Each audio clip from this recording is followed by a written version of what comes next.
up, guys? Got another beer review coming at you. Different location today, and we're just gonna get right to it. Today I have Sorry Nippon Citrus Ale with yuzu and sea salt. I butchered all of that. I didn't have time to look up any pronunciations, so I'm sorry about that. But this is from the Yoho Brewing Company out of Japan. I've had one of these before. There was a cat on it. I don't remember what the actual beer was called, but there's a cat on the label. And I just dig the way these cans look. I don't know if you can see it, but continue to look at that. But let's just get into this and see what's up.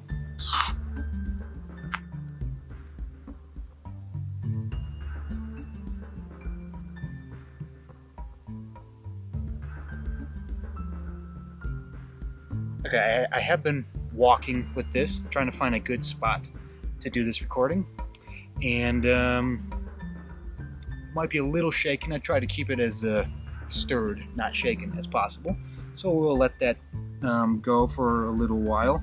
But yeah, I don't know anything about this particular beer,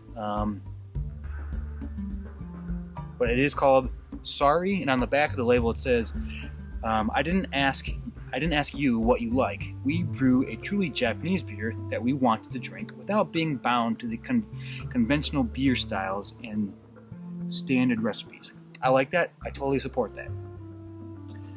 Nippon Citrus Ale brewed with yuzu, I don't know what that is, and sea salt. Now, yuzu, the beloved citrus fruit of Japan. There you go. Thank you. Its juiciness is brought out front and center on this palate by the savory araju, or traditional Japanese sea salt. Again, I apologize about all the pronunciation. The writing is a little tricky to read, but I don't know. I'm digging it. This has got exceptional head for like a lighter. It's like looking like a Belgian kind of wheat beer. But let's get into this. Get into the smell. Oh yeah, this citrus is boom, front and center. There is I don't know what the citrus, the Japanese one that they were referring to. I don't think I've had that before, but this very much has it has a lemongrass and a lemon rind kind of aroma to it. Very much a wheat beer.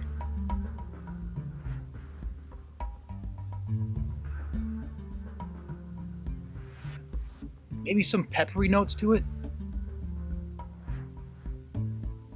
but it's very light. It's a floral bouquet. It's very light and aromatic. It's almost like you're walking through a field of fresh cut grass and there's lemon trees there, or maybe you're just drinking a lemonade in a field of fresh cut grass.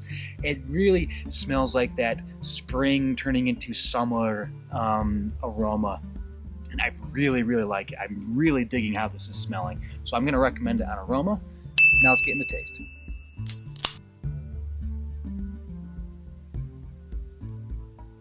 A bit more mild on the lemon. You did get more of that salt coming out.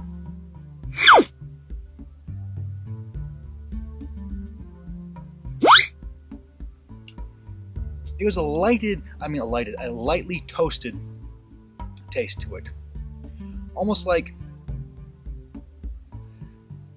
you're making like a lemon meringue pie, and you kind of toasted that lemon. You get a bit of that like toasted whipped cream on top of the lemon. I'm not getting the cream, but I'm getting kind of that slightly toasted aspect to it on top of the lemon. I think it's interesting. It adds a little more complexity than just boom, wheat beer.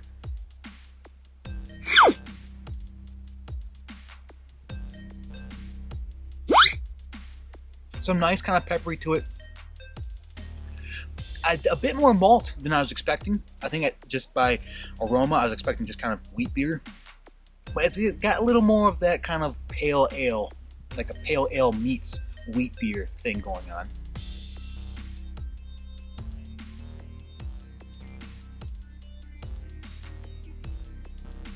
But you get a bit of that salt, almost like if you have one of those like limon Mexican beers that have, it's more of a michelada, but it's just kind of like or lime and salt.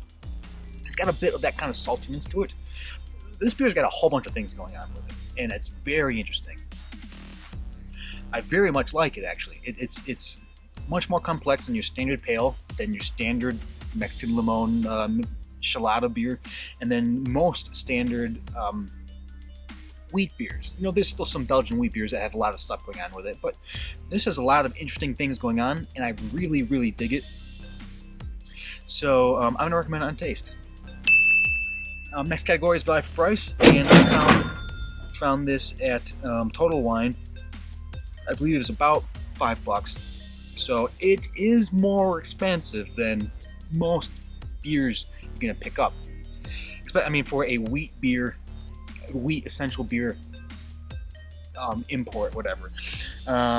Once you start getting into the craft, like Asian beers, then that price skyrockets. It's always going to be like that. They had others by this company, and they're like the IPAs, and they're like $12 each. I just didn't feel like spending that, so I grabbed this one, and I thought it was interesting, the Nippon citrus, or Nippon, or however you're supposed to pronounce it. I apologize for butchering it, but so it's up there. It's definitely worth picking up just to try out. I mean, once, even to find out that it's not really your thing, because I think you'll probably at least still, it's drinkable, even if this isn't your kind of beer. But I'm gonna say, I'm gonna give it a half for value for price. It is expensive for this style, but it's still worth checking out. Next category is distinction. How distinct is it? And it is very much distinct. It is like 3 or 4 different styles combined. I haven't had too many Japanese wheat pale ale things before, and so I always get excited when I see like a craft style beer from a different country. And this is the kind of beer that I get excited for. They're the kind of the beer that we're not, they don't listen to all the beer trends, and they just make what they want, because I think that's what breweries should do. I get you got to make money, but I do wish that more we're going to make what we want, and not necessarily what the mass market says. Maybe if they're in the United States, they'd think differently, because they kind of have to make, your IPAs and your sours at this point to stay relevant. But perhaps that's not the case in Japan. But this is very distinct. There's so many things going on with it, so I'm going to recommend that distinction. Drinkability, absolutely. It drinks like a wheat or a light pale ale, and so you could just smash this. I don't know if it says the ABV on here. ABV is 4.5. So there you go. Nothing crazy, but it's fine. It's a very kind of relaxed by the pool or right here. I keep on turning around. It's like, okay, I still got plenty of space, but don't get vertigo. Yeah, drinkability, absolutely. I'm going to recommend on drinkability. Last category is, would I buy it again? And I think I would. If I was, just at a Japanese restaurant, I'd absolutely go for this. I think it tastes phenomenal. I might still pick it up if I'm feeling like a little different, feeling like something else, just to, change it up a bit. So I think I would do that as well. But so yeah, recommend that on drinkability. Would I buy it again as well?